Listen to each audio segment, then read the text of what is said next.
Hey, to perform the hard reset by using recovery mode on the Samsung Galaxy M15 5G, first of all you have to just power off the phone by holding the power button and then selecting power off.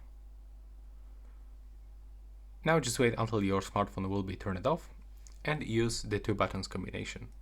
Click and hold the volume up button and the power button and keep holding this power button until your Samsung logo pops on the screen.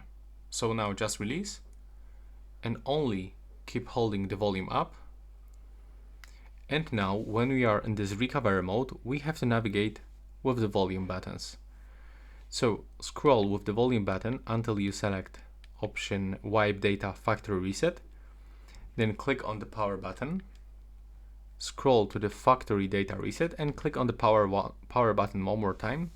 Now on the right bottom corner, you can find this reset process. As you can see now, the data wipe is complete. And from this, we just have to select to reboot system now. And from this, our smartphone will be turned off and turn it on, and we will be welcome with the first setup screen. So it means that we successfully remove everything from the internal storage on our smartphone.